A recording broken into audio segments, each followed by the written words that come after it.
Welcome to a Drop Tent Media production. The Porcupine with Adam Nutter.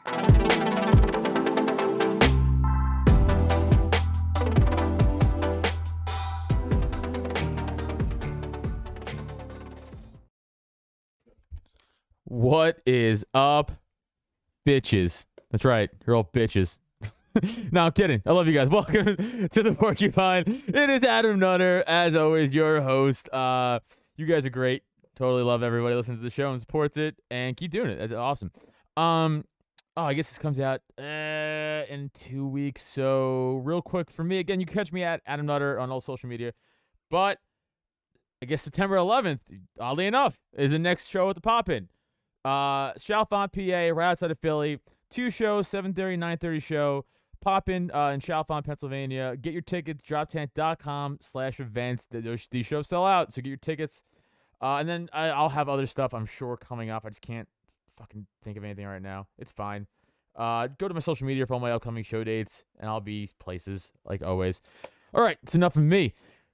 Guys, my guest this week is one of my favorite people in the world. You guys know him from the Daniel 3 Biblical Anarchy podcast and my co-host of the Take Human Action podcast, Mr. Jacob Winograd.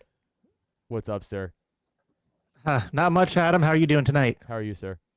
I'm great. Awesome.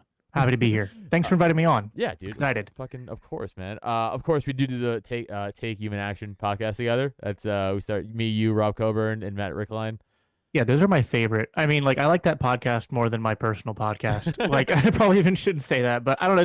It's more fun, like, talking with a bunch of friends and stuff. And, you know, I've said this on our podcast, like, you're like this nice glue. Like, whenever me and Rob have to go on, just the two of us, like, we're very similar. And so, like, you bring this nice little, like, spice to the mix that helps to, like, round us out a little bit, so we're not just a bunch of nerds. Thank you. That's Jacob's nice way of being like, you're trash, and it adds nice to our niceness, but it adds a little flair. Like, your trash adds flair. No, but that's why I love you and Rob, though, because, like, you guys are so, like, you're way more analytical, and you're way more, like, you guys are way more book smart. So, like, you guys know your shit, like, way more than I do. So, like, when you guys could bring up references, and, like, I have brain trauma, so I can't. So, it's like, you guys, like, I know that, and you'll be like, it's from fucking this book, and it's from this line, and it's from this author, and I'm like, yeah, get him. You know, I'm just like your hype man. But, like, that, we need you guys. Like, we need guys like you who are, like, the fucking comeback guys, especially for our detractors. You know, which are sure. plentiful. Yeah, no, there's plenty of those people going around. Of course, they have no freaking standards, no honor. I mean, they dox my friend Reed. Yeah. Even when they dox people, though, they dox people the dumbest way. Like, somebody posted a picture of my house on the internet. I was like, okay, like, yeah, cool. I don't know, like, it's like, you're not gonna do anything, pussy. Like, shut up. Like, I was like, I guarantee you, behind the doors of my house are many weapons of ballistic nature that you will not be happy to see if you decide to come to my house. Yeah, man. Like, I that's the thing too, is like, I'm a comic, so like, I can't lose my job. I don't care. Like, you can say whatever you want to me.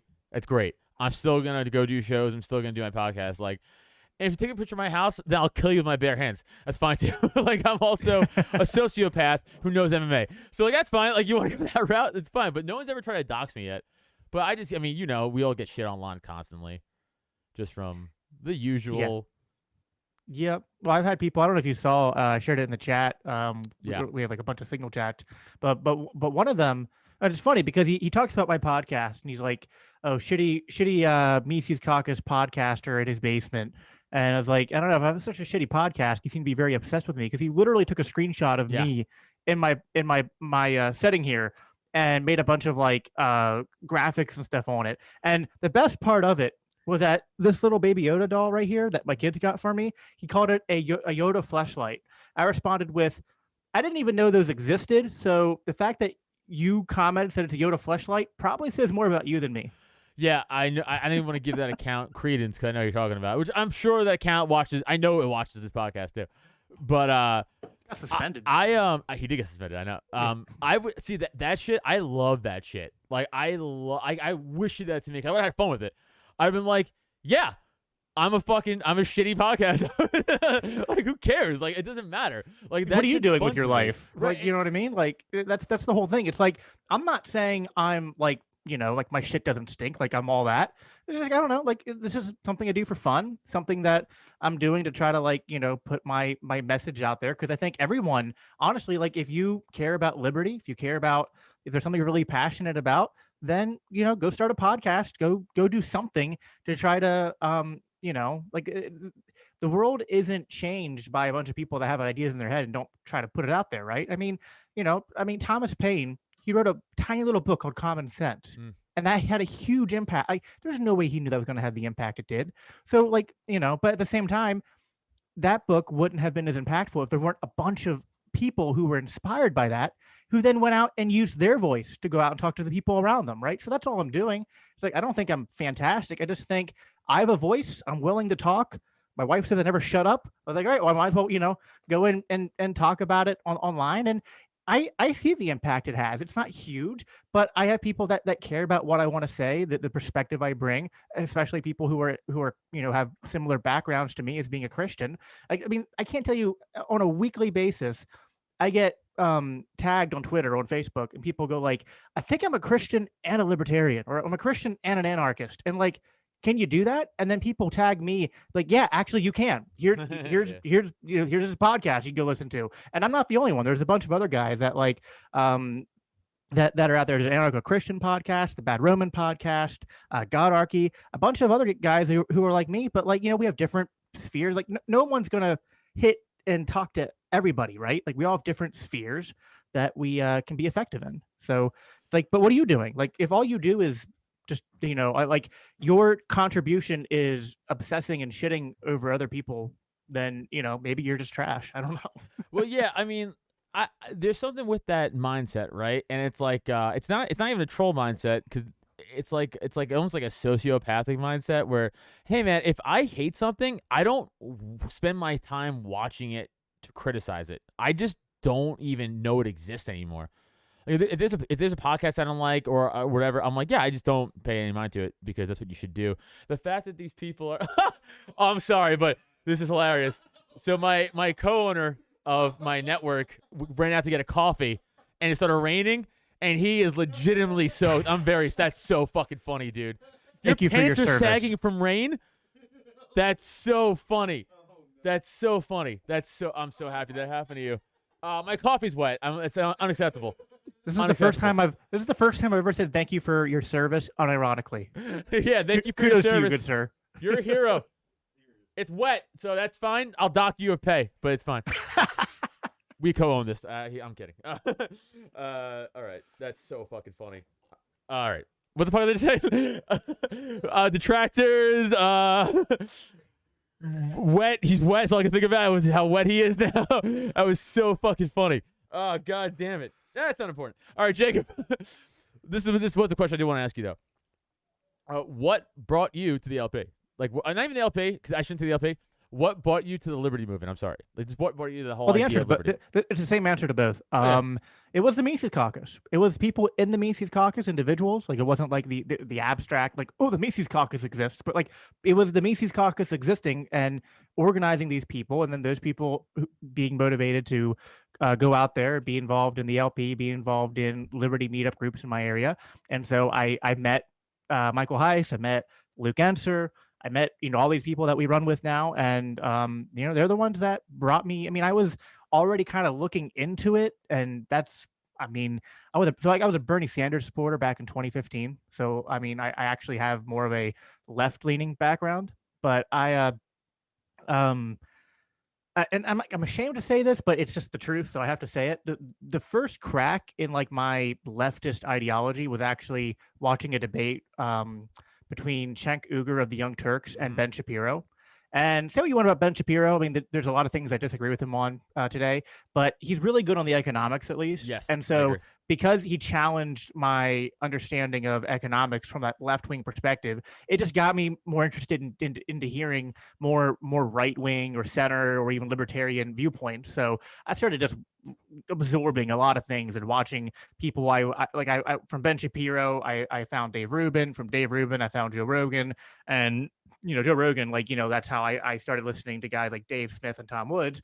So I was looking into libertarianism, but what really pushed me over the edge to become a libertarian and then later join the party was the friends I made who were from the Mises Caucus. Yeah, no, that's what I'm saying, man. Everyone's so fucking cool. Like, and everyone gets it, man. For the most part, everyone in the Mises Caucus gets what we're doing. They get the fucking message. Like, they get it. It's all these other haters that are ruining the time. But like, you just said something interesting. Now I fucking lose my train of thought. Jesus Christ. I wrote it down too. Where the fuck is it? All right. You said you found like Dave Smith and stuff like that. So when you found Dave, was that like even your real launch into like, all right, this is 100% where I'm at. Like, this is like, was he like another catalyst for you to solidify your place in the Mises Caucus? You think, or like it took someone else? Yeah, Dave definitely. Dave Smith definitely helped push me over the edge into joining the caucus, and becoming it was it wasn't one thing, but definitely like I remember watching so early on when I was looking into libertarian stuff, I saw a debate between Dave Smith and Sam Cedar, which is funny because like that was like in Dave, it was like an older video from when Dave first started doing podcasting and stuff. And even by Dave's own admission, he didn't do the best in that debate. But at the same time, he made enough good points that it got me, it was one of those things that kept like, all right, they have some points that are like interesting to think about. And he mentioned the Giuliani moment, though, that made me Google that. And because I really missed the Ron Paul days. But what's funny is that like, I still, when people talk about like, did Ron Paul bring you to the movement? I always kind of say yes, because like it was just indirectly, because I was brought in by the first, like I'm a second generation Ron Paul person because I was brought in by the first generation. You know what I mean? Mm-hmm. Kind of how I view it. But yeah, like when I went and saw, watching all of Ron Paul's old stuff, that was definitely huge. I because I had watched Ben Shapiro, I found a video of Tom Woods and Dave Smith shitting on Ben Shapiro, which is which is amazing. Started to make me question, Ben Shapiro's brand of like conservative libertarianism a little bit, because Ben Shapiro, like what's funny is like, I don't want to like go too much on Ben Shapiro here, but like, he's always on these college campuses, like calling out like, young college leftists for their stupid like woke ideology and calling people racist. Ben Shapiro, I don't know if you ever watched that video. He doesn't like Ron Paul. He calls Ron Paul a anti-Semite and a racist and an alt-right. Yeah, and I'm just dumb. Which is like Ron Paul, really? Like, I know. Well, how can you do that? Like, well, you said the thing about Ben Shapiro. It's like, yeah, he's good on some stuff like economics, but it doesn't mean he's right about everything. I mean, he's also pro-war. I mean, like, fuck him. He's a piece of shit overall, but yeah, pieces of shit can have good ideas about economics. I mean, it is what it is. But like, he's also been good lately on like the COVID passports, on the lockdowns, on mask mandates, and being against critical race theory. So there, there are people from left and right that I can appreciate, but I just like, hey, you're good on this stuff, you suck on this stuff, right? You just kind of, it is what it is. As a former lefty person with economic thought, how do you think it used to kind of work? Like, what was your hang up on the left side of it that you're like, this is it, and then obviously we know why it's wrong, but like why? What were you thinking about it was right? So my original views on economics was very much like a social democrat. I was not like a socialist. I still thought we needed some kind of form of capitalism, but I thought like what you needed was heavily regulated capitalism where people had free education and free healthcare, so they didn't have to worry about that stuff. And there should be some regulations for wages. I didn't push for a $15 minimum wage, but I thought like it should at least be more gradual and adjust for inflation over time. I just kind of, I thought that the government should be there to make an equal playing field for everybody from the start, and to have a social safety net, and then from there you have competition and a meritocracy from that point of view.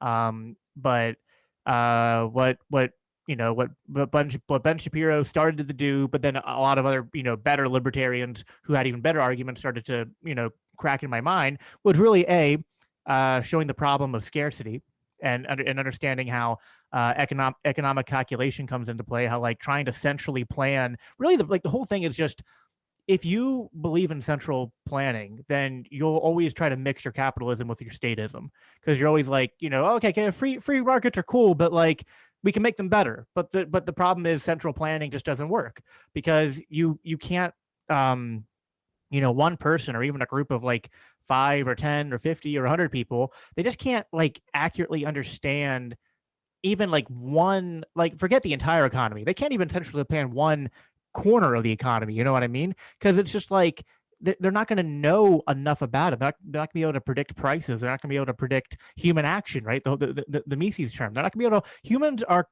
chaotic creatures. They're impossible to predict. You know what I mean? Like, I mean, the weather's hard to predict, but humans are even more so. So, a lot of that's what started to break down my barriers, and also kind of some of the deontological stuff, kind of like just saying, listen, if the at the end of every law is a government official with a gun to compel you to do it. And so that started to really click in my head too, which was like, for example, like with universal healthcare, it's like what you're basically going to create is the government's going to have to set price controls, and it's going to control what doctors make, and doctors aren't going to be able to make as much money. It's going to be harder for them to become doctors. Not as many people are going to want to come in. And then the ones that are there are forced to provide for everybody. And basically what it does is it turns doctors into slaves. And then then you see all the rationing that happens under universal health care. And then what they have to do is somehow boost the supply somehow. So then the thing just falls apart. So those are the things that kind of started to crack my but that was like my original views on economics, and then those are the arguments that started to shift my worldview. Yeah, I always talk about the universal healthcare scam idea of what it's really just a scam. Like Canada is the best example, and I've told this on this podcast before, but like people don't understand. Like Canada has free healthcare. It's like, yeah, it's great if you break your leg and you got to go to the ER. It's great, right? Because it's like, oh, it's free. If there's an infection in your leg, you're fucking fucked. Because, like, if you have cancer, you're fucked. Because how it works is it's like, oh, you live in Toronto? Oh, you got cancer? Okay, well, your first appointment could be 7 months from now, and it's in Vancouver. Can you make it? Oh, you can't? Yeah. Okay, then it's going to be 12 months from now, and maybe you'll be in Ontario. It's like, I'm going to die.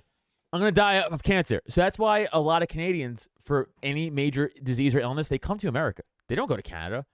But you have a lot of these fucking progressives and liberals be like, it's fine. It's like not the fine. stories. It's like you're lying. You're hurting people that way. Right. Then there's like the stories, and I forget their names, but you remember the story about like the couple in Britain that had that baby that there weren't doctors in Britain that could do the operation needed to save their baby's life, but there was like in Germany, but Britain wouldn't let them leave. Like they wouldn't. No, you can't leave. You can't leave this hospital and travel across the border to go to the to the German hospital, which is like it's not like traveling from Britain to Germany is not like 3 hours traveling. Yeah, I mean it's kind of like for us to go to Ohio or something. I know. Probably, you know what I mean? Like it's not that big of a fucking deal. So it wasn't like like like if you were having a heart attack and I said I want to take you to Russia, they might go that's stupid. Like don't do that. But if it was just like, hey, we can't do what we need to do here, but we can transport him 3 hours over here and they can save his life. Well, then like you should be able to do that. But that really, not only the universal healthcare part, but just the state as this evil tyrannical force that just like that story too really started to push me over the edge as far as just seeing the when you start to like, it's just like a domino effect. Once you start to see the violence of the state and the coercive nature of the state in just one area, you start to see it everywhere. Mm-hmm. And it hit this point where I had a conversation on Facebook with the people, like my friends of mine, and then they gave me the audiobook version of Freedom by Adam Kokesh, and I absorbed that like in a day. And that was like literally like a existential moment for me. Like I literally felt like Neo from the Matrix. Like I literally had taken the red pill and had the thing detached from the back of my head. And I was just like, fuck. Like I Yeah. just like suddenly I just had realized like, wow, like we aren't free. And like it was a big fucking deal for me when I realized like we aren't really free here. Like sure, like in a sense that we can count ourselves lucky that our slave masters beat us less than maybe other countries where people They are still actually get enslaved. beat. Yeah, so it's Yeah. like we're slaves in a different way, but we're still slaves. We're still not free. Yeah, we're like So, indentured servants. yeah, if You anything, know? it's like actually over in those places, they're not actually in the Matrix.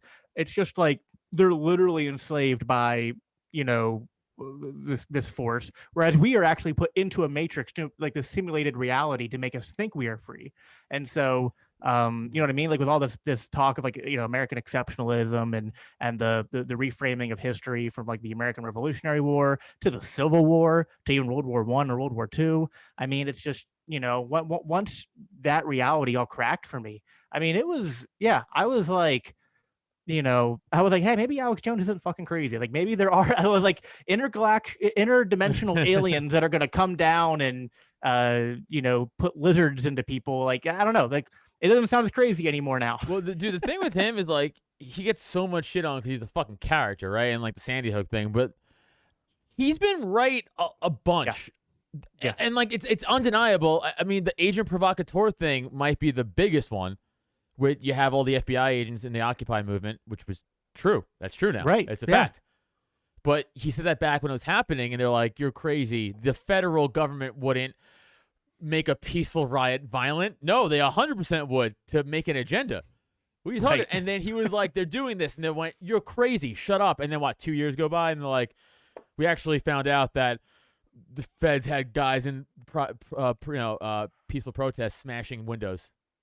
It's like, okay, so I guess that Sometimes wasn't I crazy. almost wonder if Alex Jones intentionally comes across as a crazy person so that they don't like kill him. Because it's like if he came across really serious and professional and was the whistleblower on a lot of this stuff, they might go like, oh wow, this guy is like an actual threat. We gotta take him out. Whereas like when you come across like you're literally insane, it's like, all right, I'm gonna mix in 30-40% of like crazy, insane, batshit crazy stuff that like makes me look like an idiot, but then all the truth stuff is still there. You know what I mean? I So have it's a like theory on that. You can't kill all the people who are yelling stuff because then that's the conspiracy coming to life. It's you're martyring people. yeah, that's that too. So yeah. you can't. Also, the second part, the great Patrice O'Neill, best comic of all time. Unfortunately, not with us anymore. But he was on old Opie and Anthony back in the day and talking about just like conspiracies and stuff like that. And he made a great point. He goes, if there's a crazy guy in the corner and he's just like covered in fucking whatever, and he's taking marbles and shoving them up his asshole, and he's going, 2 + 2 is 4. 2 + 2 is 4. You go, wait a minute, that guy's fucking crazy. But 2 + 2 is 4. So even though like the thing he's doing might be crazy, what he's saying is fact. Right. So sometimes, so obviously that's a very hyperbolic statement that he's trying to convey. But his point is, just because the message might be a little crazy, listen to what he's saying. And what he wasn't talking about Alex Jones. Actually, he didn't even mention Alex Jones because this is like 2009 probably. I heard this, but like he's just talking about the conspiracy guys of the day back then. He's like, just because they might be a little out there, listen to what they're fucking saying. And if they're showing you like video proof, like the Bohemian Grove stuff, like, hey, I snuck in, here's a video of it. You call me crazy. Well, here it is. Hey, the agent provocateur stuff. Well, here it is. Even the frog thing wasn't wrong. About that? And the one about like the trying to, I forget the one where like trying to mix humans with some other animal. China is doing that. Yeah, that was like China totally true. Officially, I said that they're trying to mix monkey and a human embryo DNA or something like that. Yeah. So it's like, all this stuff is like, I mean, it's scary. I mean, it's almost, and again, like it's the kind of stuff that you don't want to be true. So you almost like, you don't want to listen to it. And I still have that effect today. I mean, you want to believe, like I grew up in a very sheltered conservative home, and I just always had this, pie in the sky, the world is a safe place, or at least America is a safe place, and, city on the hill kind of stuff. And Yeah, I mean, it's almost heartbreaking every day. And I almost like when I watch like The Matrix is a brilliant movie, and I use references there a lot. But like the guy that portrays them, and he's like talking to the Yeah. Matrix people, and he's like eating the steak. Like I know this isn't real, but it tastes fucking good, and I don't care. Joe It's like Pantaleone. yeah. Like sometimes I feel like Yes. I feel that. Like in the morning, you get up, and especially like when we're in all this drama and the LP and stuff, and I just go, God, freedom seems so far away away. and so unachievable that like yeah, like I get the temptation to just give up because it's easier. But there's also something in me, and I think this is my Christian background that just pushes me forward to be like, I couldn't do it. Like as much as it's tempting, I know it would be easier. I know that it would be wrong. And um I wouldn't feel right in my soul. So as much as like what's around me is terrifying, I have to keep going. Like it's not it's not a choice. Yeah, I was just talking about that with my buddy Neil. Actually, we're talking about like even if we were in a simulation, it's like, well, it doesn't matter because everything feels real, so it doesn't matter. You know what I'm saying? So it's like Right. just live it, like just make it what's best until you're out of this thing. Like that was a example you're using, because like again, like if you get cut, does it hurt? Okay, yeah. So if a being was to come down and be like, this is all fake, I go, well, it still feels real. It doesn't matter. Yeah, right? So you have to navigate like knowing that and just be like, even if this is all bullshit, well, it's still real to me. So just make the best what you can of it is how I look at it. Yeah, that's solipsism is a useless mental a useless mental exercise. Sorry, I'll burp there. But yeah, no, I think that at the end of the day, I mean, I have good reasons to believe that what's around me is real. But even if it isn't, like it's what is it? It's like Shakespeare, like life is a stage, and the actors must play its part. It's Right. like I don't know, like what am I going to do? Just like sit around and do fucking nothing all day? Exactly. Like it's just not an option. No, I don't think we're in a simulation either. I'm just saying, like, if we were, like, hypothetically, just for the fun sake of it, it's like, it doesn't matter. You gotta do it. We're in it. We're already part of it. Right. Now, again, you grew up very religious, and you still are religious, but like you said, you grew up in a sheltered, which is usually conservative leaning. Well, I grew up in a conservative household, but Okay. like part of like the reason I became left leaning was out of like a rebelliousness, Got it. because like Yeah. I didn't because like I was taught things in school, I had interactions in school with people, and it just made me like oh wow, I'm really sheltered, and the worldview I was being fed isn't right, which still part of me feels that way today. I mean, like I've kind of come back to some conservative leaning views, but I also because I'm a libertarian and because not just a libertarian, like an anarchist, like there's also a lot in me that's I think I kind of have incorporated like the best of both, you know what I mean, kind of like some conservative leaning ideas, some liberal leaning or progressive leaning ideas of to try to incorporate them, and really, like, as much as I use labels, I try to not let labels rule me, you know what I mean? It's like I want my views, I want to pursue the truth, and I want to pursue what works, and I don't want to be too tied down by labels and like an ideology to be like, oh well, I said I'm this, so I have to check all these boxes off, you know what I mean? What would a conservative view to you be? Like, in your opinion, like, what's a view that you hold that you consider conservative? I mean, so I'm very much a social conservative when it comes to sex and marriage. Okay. Like I think, and obviously the caveat being like I don't want to use the government to force any of like this is for me. I don't want the government to get involved in your life and tell you what to do. Right. But as far as what I think is the best way to live life, what I'm gonna model for my kids, what I want to teach, the values I want to teach my kids, and what I think would be best for everyone else and for society if they voluntarily choose to do so. I think that treating sex like some casual transaction is just not good. I think that, as a Christian, I think sex made God. Oh my God, sex made God. That was an awful. Maybe, that was an awful bro. Freudian You don't know. slip. Maybe sex That did was an make God, awful Jacob. Don't be Freudian fucking slip, man. close-minded, bro. That Maybe was God's a- parents were fucking. You don't know. I'm a fucking heretic now. God damn it. God made sex, and sex is good, but I think sex is meant to be enjoyed within the institution of marriage between a man and a woman. I don't go around talking about homosexuality and calling it sin, but I think that at the very least that the design that God made is man and woman. I don't think, I have conservative views on gender. I think that men and women are different, equal in their value, equal in their rights, but different in a way that's beautiful. I think that men and women were made to complement each other, made to that they're puzzle pieces that fit together, and that God made to glorify him, to glorify his creation, and for our own good. So those are, kind of conservative viewpoints that I have. Well, I agree with the man woman thing. I've always been big on that though my whole life. Like, if you're a man, and by the way, I say this, if you consider yourself a man, then you have to take man roles. That's how what I say. So I'm like, that means you got to fight people, you got to defend people, you got to fucking do the right thing, you got to stop bullying, whatever the fuck a man a version, you got to do that. So if you identify as a man, then do that role. If not, you ain't a man. Sorry, get the fuck out.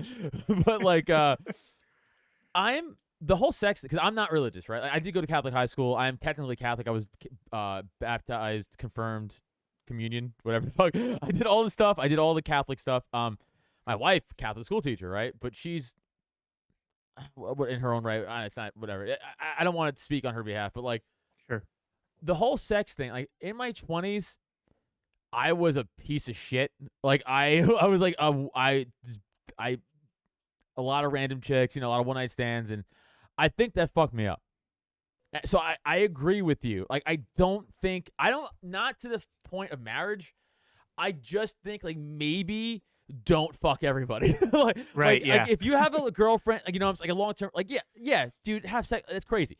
But like, I think what I was doing, I still struggle with this. Like, it fucked me up. Like, and I used to watch a lot of porn. I don't even watch porn anymore. Like, I stopped. I think porn's destructive. Like, it's porn is evil. almost, I'm sorry, it's just bad. Yeah, It's just, I think my that brain. Yeah, I think porn is worse than It's fucked my premarital brain sex. so bad. Listen, Yeah. do you? I would never say ban it or anything like that. I'm just saying, like, Sure. I Yeah. don't think it's good, and I think it's really there for, like, an occasional. Maybe if you're fucking on the road, you're on the road, you have a job, you're on the road a lot. You're like, you know what? I'm stressed. Let me watch this for. But like, every day, even monthly, it's fucking crazy. It destroyed my fucking brain. I'm telling you what, I went down a road that was not good, and then that translated to my personal life. So then, like, I'm doing all that sex, like, I'm doing like weird sex shit in my personal life, and like, I'm meeting fucking weird chicks, and like, I'm not. I was wild. And, like, it broke my fucking brain in a negative way, and like, it took me like it's still taking me time to like fix that shit. 'Cause I don't think it's good. I just don't think it's my opinion. This is my opinion. I don't think it's good for you. But yeah, no, I agree. And again, I think it's, because even without the Christian worldview, I think that what I'm saying. psychology shows that it's just, I mean, there's a lot of hormones at play. There's a lot of emotional things at play when you have sex. As a Christian, I take it to the, I guess, extreme that I think you should wait till marriage. I also recognize reality, and that most people probably aren't going to do that. But at the very least, probably don't do a bunch of one night stands and random hookups. Like, try to be in a committed relationship at the very least. Probably not even on the first date. I think that the more you abstain from that stuff, I think it's better for you. I think that having discipline, like, for me, the value of religion is discipline in your, like, emotional and personal life. You know what I mean? And I think that sometimes, like, the struggle here, especially like in libertarian circles, is that people like, libertarian, fuck the state, I'll do whatever I want. It's like, okay, well, you have the right to do whatever you want, and I would never push my preferences or my viewpoints on you through the government or through any, even the church. I would not want the church to act as a government that forces people to conform to certain behaviors. But at the same time, like, libertarianism is a thin philosophy, right? Like, it describes rights. It describes the relationship of property rights and man to his fellow man. It's not a complete philosophy in terms of, like, how to live a good life. You know what I mean? So to me, it's like, I'm a libertarian in a sense of, like, that's my legal framework. That's like my philosophy of how men and women should organize in a societal sense, in a voluntary fashion, of course. I'm a Christian, though, because I think beyond that, I think that it's important to have a societal mechanism that preaches discipline and certain cultural and ethical norms from some kind of structure. I think the problem is too many libertarians and anarchists conflate all authority, all hierarchy, and all structure with tyranny. And it doesn't need to be that way. You can have, you know, you can have those things. You can have hierarchical structures. You can have authority. You can have even structures that are like, you know, governing in a certain sense, but they're not tyrannical because they're completely voluntary and in the market. And so that's a lot of, like, that's the kind of stuff I talk about in my podcast a lot. It's just that, you know, because people often think like you can't be a Christian and a libertarian, or especially you can't be a Christian and an anarchist because those things are in conflict. And it's just I don't think they are. I think libertarianism consistently leading to anarchy, because I'm an anarchist or an anarcho-capitalist, voluntarist, whatever you want to call it. I think that what that speaks about is the way I put it is horizontal relationships, which is like man to fellow man. Christianity also talks about the vertical relationship between God and man, but just because I submit to God doesn't give me the right to rule over you. So the two things just don't equate. Yeah, no, that makes sense. No, 100% makes sense. Because that, I mean, obviously you already answered a lot of the questions I had about, you know, being religious and also being in liberty. But I guess, yeah, they really kind of blend. Because if you're not trying to push your will on anybody, and which is, who gives a shit? And that's the problem with Christianity. Like, I think the number one complaint people have about Christianity is how authoritarian it's been. You know what I mean? Well, I think, and it's like in the bad way, because they were pushy and they were using the missions, right? That's like their. I mean, like, I feel like Christianity is the only real religion that goes around the world being like, you want to be Christian? It's like the Jews aren't like, we're gonna set up a Jew camp here and like we're gonna convert you guys and read the Torah, and like, you know, it's like there's none of that. There's no like Jewish missionary. Like, it's always Christian. It's always. There's no Muslim like missionaries. It's always just Christian. So I feel the Muslims just invade you. Well, yeah. Well, they did in the Crusade. Well, everybody was invading everybody. Yeah. That's how it went. That's another thing too. Like, history is fucking whack, and like we get, especially the media and stuff will like use their agenda and propaganda against like America. Be like, oh, America had slavery. It's like, yeah, no, we did, but there's slavery going on right now, and you guys don't say shit about that. Right. So, like, do you care about slavery? Like, what's the purpose of what you're saying here? Because, like, if you really care about slavery, you'd be talking about Libya every fucking day. Yep. And same thing, like, if you care about the Holocaust, like, people always going around like, oh, you're fucking fascist and Nazis. Like, all right, like, as much as you're going around trying to accuse people of being Nazis, I want to see twice as much content about calling out the genocide in Yemen right now. Because that is the modern day Holocaust. So if the Holocaust is the worst thing that ever happened, okay, it's happening right now. Yeah. Truthfully, there's always some kind of genocide or Holocaust going on, and you know, I'm sorry about the Holocaust that happened. Like, I'm part Jewish, so like I've been to the Holocaust Museum. I've seen, you know, like my family name and the name of lists and stuff. Like, you know, that's it's heartbreaking. Don't get me wrong, but it's in the past, right? And I can't change it. What I can do is learn from history, and like, hey, you know how the Holocaust, how these things happen is because people don't speak up, because people don't oppose them. So, like, if you care about that, then when it's happening in front of you, you know, when your tax dollars are funding a government that's literally doing that right now, then you should be sounding the alarm on that way more than you are like, oh, Nick Ashley posted a number on Twitter that's dog whistling to the alt-right fascists and Nazis. Like, dude, like, I don't give a shit what Nick Ashley posts on Twitter. I give a shit what the military-industrial complex is doing to kill hundreds of thousands of people in the Middle East right now. Yep. That's the thing that's so annoying about like the left and the right is, like, again, they're just yelling out fascism to fit their agenda so much, but they truly don't really care about it, right? Because, like, again, like you just said, well, they're both fascists, to be honest. Of course. Yeah. But, like, there is literally children dying in Yemen every fucking day from starvation. And, like, I mean, massive bombs being dropped, and no one gives a fuck. Because you can't fit Yemen into your agenda about Orange Man bad or fucking Biden's losing his mind or whatever the fuck you want to say about whatever agenda you want to push, right? So, like, you can't be like, yeah, well, Yemen, people don't care. But that we should care. We should care that Bush started 2 wars and Obama attacked on 4 more, and then Trump and Biden are like, we're going to pull the troops. Okay. You know, and that's I said this too, but like, Trump heads, it's like, I go, they were like, he wanted to pull the troops. I was like, stop. He's literally the only person with all the power to do that, and he didn't.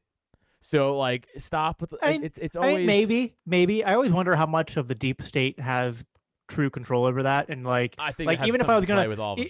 Yeah, I mean, like even if I was to give Trump I don't think Trump wanted to end war from a moral position. I think it was more of like it's not good business. Why are we wasting money here? Sure. But even if Trump was like, let's say Trump had more like a Ron Paul leaning in terms of being anti-war, it's like I feel like I heard this. This was the way Dave put it when he was on Joe Rogan one of the times. He was like, I think you can become president. You come with all the ideas, and they go, cool. Your first day in office. Before anything, we want to sit you down. And then they put the TV on and they show you an angle of the JFK shooting that's never been seen before. Right. Right. You know what I mean? So it's like, even if I want to give Trump the benefit of the doubt that like maybe he wanted to, it's like, I don't think I wonder how much power the president really has. I don't know if I feel like a lot of times it's political theater to keep us divided. And I really think that like the corporations and the deep state, the FBI, the CIA, all these institutions. I feel like a lot of the unelected bureaucracy and elites, they're the ones that really control things. Now, I think Donald Trump, in a lot of ways, not really from like libertarian principled positions, but kind of more from his self-interest in his brand. He was kind of a wrecking ball. Like he was kind of like an anti-establishment dude. That's why he got a lot of support. And the good thing about Donald Trump isn't that like I thought he was some libertarian savior and like the QAnon people can get fucked because like they're just I mean there's just the most annoying fucking shit I've ever had to endure is every time I go to the gun range and everyone's like, hey, you post. You know, guy. Yeah. It's funny. I was talking to my wife about this. I was like, when the Q first started, I was like, listen, this is one of three things, right? And it can only be one of three things. It's real, it's fake, like it's a troll just having fun, or it's a psyop. Pick, pick your fucking door, right? But I'm gonna go with the two more than the first one I said. I'm gonna go with either it's a troll or it's a psyop. Not so much real. That's my guess, and of course, that's what it turned out to be, right? Yep. Talk about the Nick. I love Nick Ashley, by the way. I just had him on the podcast too myself. I'm getting him on next month. Yeah, he's the best. Yeah. But like, this is what I was talking to the Tower Power guys about on their podcast when I was on their podcast a few weeks ago. I was like, these low-burst libertarians, right? Like all these fucking rejects, they legitimately have no sense of humor. They have no nuance. They truly do not understand a joke. And like, I'm not being facetious here. I'm not speaking hyperbole. I get humor.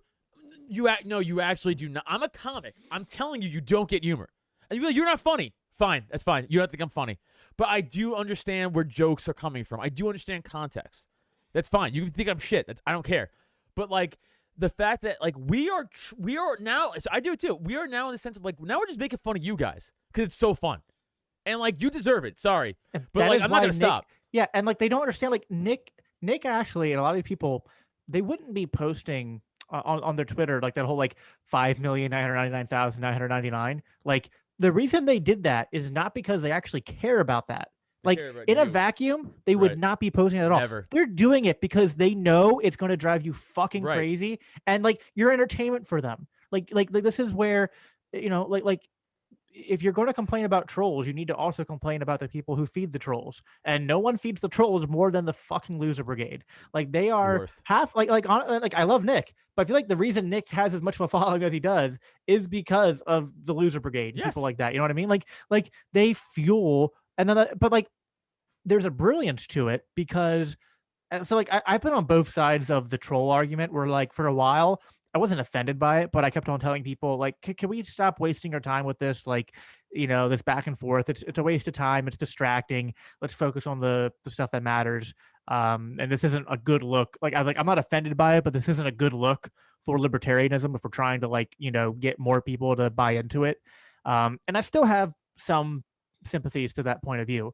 On the other hand, it's been like the most effective strategy over the past 6 months in terms of like getting all the bad actors out of the party and the movement and exposing them, you know what I mean? To be like, your priorities are so whacked that you're literally spending all day, every podcast that the Fakertarians puts out, every post they put out practically anymore, all these people talk about is the fastest takeover of the LP and the alt-right and the Ron Paul newsletters and Tom Woods is a neo-Confederate. I mean, it's like, that's all they talk about. And it's like, and they're all, by the way, lying and wrong too. That's even without saying they're lying and wrong.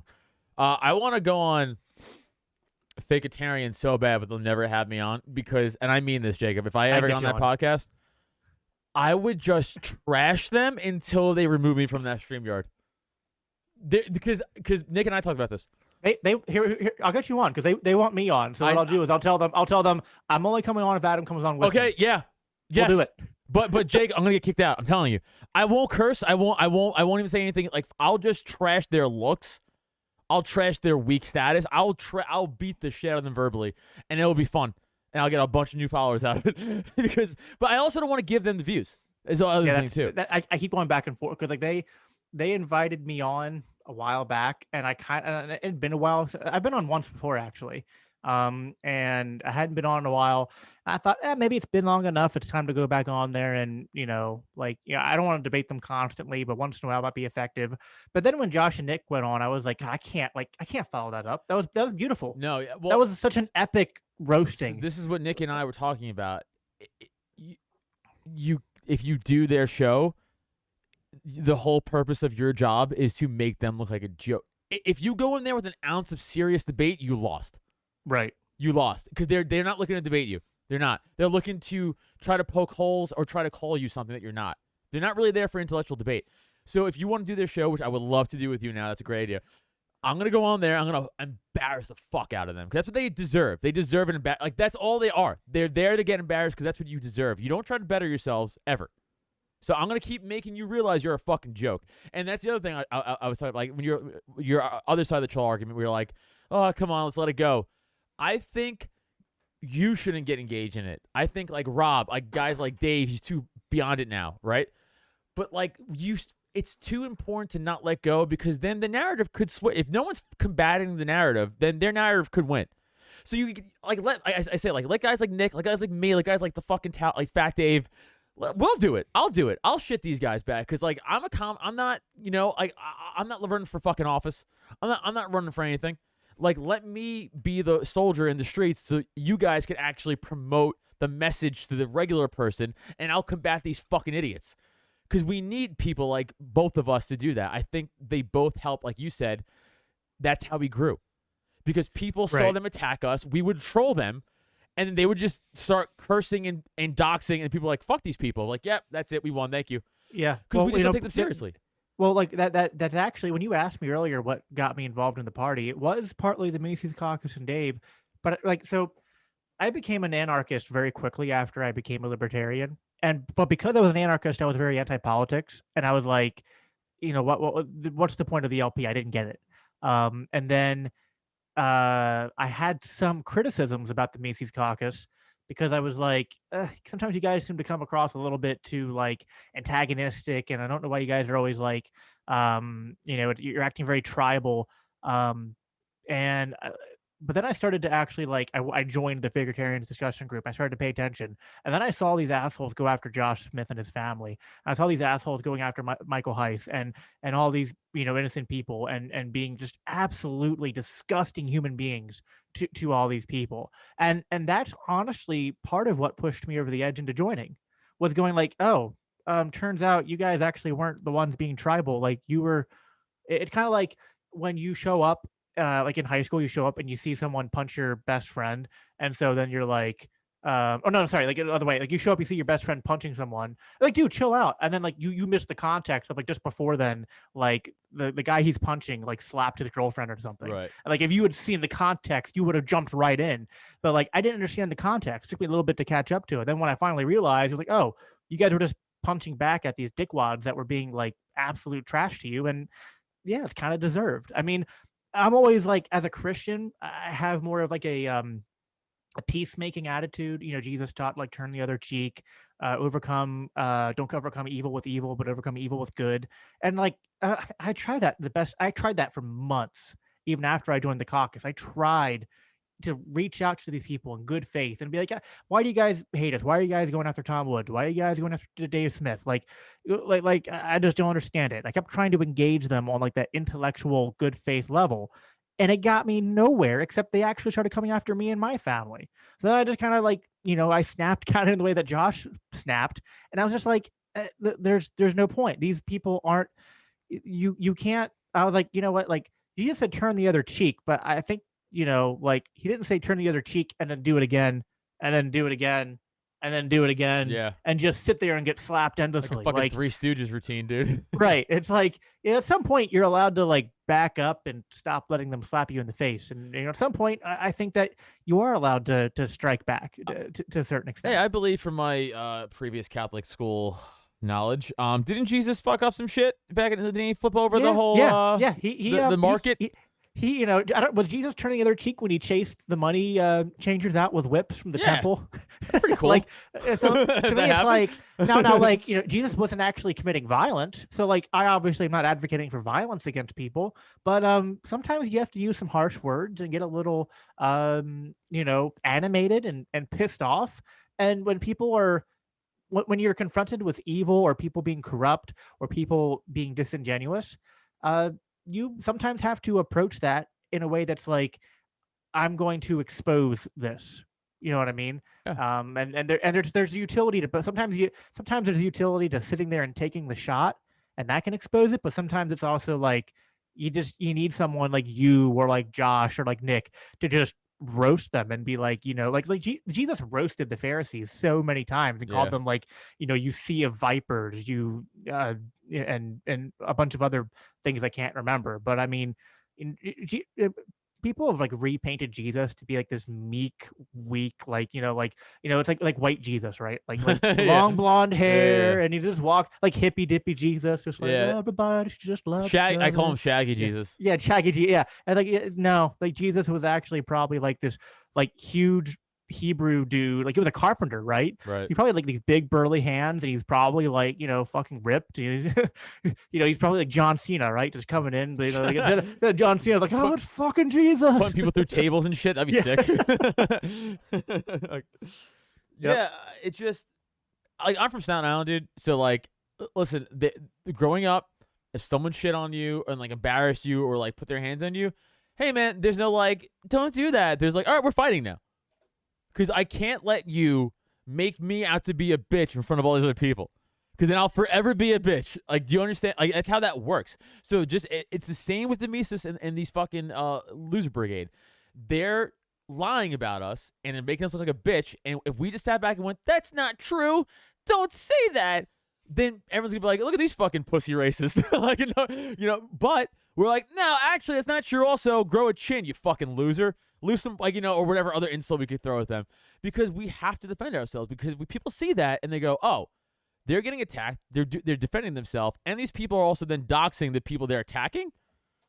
So they're instigating and then upping the instigation by attacking like family members of people who they don't like posting Heist's fucking like wedding venue and shit. Like that's just and then like. They posted a picture of my house, which was like, I don't know, that's stupid. Our friend Reed, they posted his like work information and stuff. Yeah. You know what I mean? Like that's just, you don't go after people's livelihoods. You don't make threats against their family and stuff. But these are also the same people. People are making threats to call. And what's funny is that like, I don't want to mention names at all, but we know a person who had CPS called on them in our local party. Terrible. Before that, there was people on Facebook saying, just turn your kids into the state because they won't be human if they're raised by you. Yeah. And I was like, these people are willing to awful. go after our fucking children. And let me tell you something, like there will be no cheeks turned for that. Yeah. This safe back here. Okay. I usually joke around and say that I lost all my guns in a boating accident and that this is empty. But don't test me on that. But Jacob, like these are the same people that look like Archie. Like they're not gonna do shit. Like these people are legitimate. These are legitimate keyboard warriors. Where the minute you ever confront them in person, they can't make eye contact with you, dude. They can't, because they're cowards. So let them post all the shit they want to. They ain't doing shit. I'm not worried about it. I'm really not ever worried about it ever. Well, part of me almost feels like we're at the point now where they just need to be ignored. I mean, like if they come out with some really like, coordinated attacks against us and we need to respond, okay. But for the most part, I'm like, I feel like we've made our point. I feel like we've exposed them, but we can't waste too much more time punching down. You know what I mean? They get zero likes and shit on their normal videos. Yeah, zero. Yeah, their tweets, they get zero interaction. They get zero interaction on their tweets unless we engage with it. Right. And it's like the other, like yesterday, I think it was, I made a tweet and then Archie responded to it. Then I responded to it. And I literally think up until this morning, that thread and all the sub threads that came out of it was still going. And like, you know what? I probably should have just ignored it. Yeah. I probably should have just ignored it. Because here's the thing, dude. This is my fun little comedian trick for you, or how to handle troll trick for you. Even again, they don't understand. They literally they can't work in a world of comedy or jokes. They're just serious. So when they hit you with a point, just be like, "Shut the fuck up, nerd." LOL. So simple as that, and they will write a paragraph back at you, and then your response is, "I ain't reading that." LOL. And just keep breaking that. They just keep because they don't understand what to do. My favorite part of it was like they posted this thing. I forget what it was. But it was just like, "You find this funny?" And I was like, "Yeah, it's funny." Yeah. I go, "No, actually, hilarious." I found it hilarious. Hilarious would be the word I would use. Yeah. I don't know. And I tell you, listen, you don't have to like dark humor if you don't want to. I mean, there's even some dark humor that sometimes crosses a little bit of a line for me. I don't like to make too many jokes about suicide. I get that's for some people that are in the dark humor, they'll disagree with me on this. I feel like it's one of those subjects that might best be left alone or touched very rarely and delicately. But that's just because I know people who have committed suicide. Oh, I do too. One of my best, one a good friend of mine shot himself in a hotel room because his life was falling apart. But I get that there's people that disagree with me on that, and their point is that like we use it's like, but like and I mean, I don't want to put words in your mouth. People have told me it's like humor is often a coping mechanism for the darkest things of life, and that being able to joke about it helps psychologically with being able to cope with it. Yeah, and I get that. I totally do. Also, comedy is subjective. True. Like that's what I'm saying. So you and by the way, I don't think that everybody should find every topic funny. That's not what I mean when I say like I disagree with you. When I disagree with you is like I don't. When you said I think should be left alone or touched lightly, I think you should touch as much as you want. But if you suck at the joke, then your punishment is people stare at you and don't laugh. Right. So that's part of the thing. Is like if you're going to touch those subjects, though. You understand? Like in other words, like you don't have the right to then stand up in the audience as an audience member and be like, I don't like that. No. Like, if I'm on stage and I'm doing suicide material, which I don't even have any, but let's say I was, and you hated it, then the audience member's job is to just shut the fuck up and just not laugh. It's when you interrupt the show, that's when it becomes a fucking thing, right? Because like, well, you can not like it, but don't interrupt the show. Because other people might like it. But like also, like all jokes come from the same place of funny. You don't know if they're funny or not until you say it. So like, I don't know if my suicide joke might be funny or not. I have to say it in front of people. So, like, it might suck. I have to try it a bunch of times in front of a bunch of strangers. That's how comedy works. Other thing, like, musicians, you can play at your house and be like, that sounds awesome, and then take it to public. But I could tell a joke into my mirror all day, and I could find it funny. But then I could come in the studio, and then I could look at Jesse, who's a comic also, and be like, and tell the joke to him, be like, that's fucking retarded, dude. Like, what the fuck? That was not funny. I'm like, oh, I thought it was funny in my house. Because we don't know. We can't tell, right? So, like, comedy is totally subjective, and, like, I don't think you have to laugh at everything. It's like music, because, like, sometimes, like, I mean, I have a guitar back there. I used to play more. I don't play as much anymore. But you're coming up with, like, riffs or little, like, instrumentals and stuff for, a little line or something. You're like, oh, this sounds cool. And then you play it for somebody, and they might go, oh, yeah, that's awesome. Or they might go, that sounds pretty dumb, bro. Like, I don't know. Like, I don't know what you're going with that. Like, it doesn't fit. So it's just... a lot of this stuff is subjective, and but at the same time, might be jokes where you could tell a joke to one crowd, and you might get a couple chuckles, and then the next night you can tell the joke, and a lot of people laugh at it. You know what I mean? Like I've been to comedy shows where a comic made a joke, and like I felt like I was the only one that laughed at it. Cause I'm like, I get it, and then you're like, wait, no one else is laughing. Am I stupid? What's going on? No, it's just sometimes some things resonate. They don't. I mean, sometimes like we'll make jokes for the other comics just listening. Like, we'll know it's not funny, but we know they'll find it funny. And you'll just hear, like, 4 laughs, and you're like, that's for the comics in the back. Well, the other thing is, like, I feel like a lot of time the libertarian comics make like more like inside libertarian jokes that, like, I'll get and laugh at. Then my wife, who is a libertarian but not as involved in the inner politics and stuff, will be like, I don't get it. So, first of all, there's like 5 libertarian comics out there, and I'm one of them. I'm not kidding. Like, it's me, Dave, Robbie, Lou Perez, Chrissy Mayer, I guess if you count, she's not. I asked her. She's not technically libertarian, but she leans a lot libertarian values. That's it. I can't think. Kyle Ruff. J.P. Sears, I guess, kind of counts, or he's not a comic. He doesn't do comedy. He calls himself a comic, but I don't know. Yeah, no. But see, I'm a stickler, and unless you're on stage telling jokes to a fucking microphone, you're not a comedian. You might be funny. He did a comic, a stand up at one point. I don't think it's his regular thing. I'm not super into him, honestly. So I just know of him. I know he's like a humorous guy. I don't know if he did. I apologize to him. If he actually did stand up, I apologize. But if he doesn't, fuck him. He's not a comic. I hate that, dude. I have improv people tell me stuff like, "I'm a comedian." I go, "No, you do improv, bro. You do improv. You don't do comedy. It's not the same fucking thing." I'm a real asshole with that. But I think, Jess, you that way too? I just gotta ask another comic real quick. You that way too? What? Like, I only consider you a comedian if like you do what you and I do, like actually go on stage and do comedy. Like improv's not.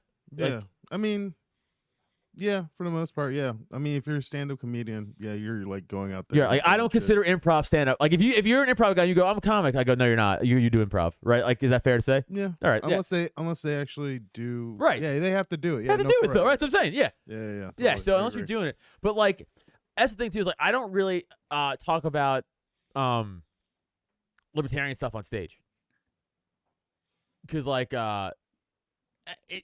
it's so niche and it divides crowds, you know, and like stuff like that. Now, if I'm at a libertarian, like the Mises stuff event, sure, because that's the place to do it.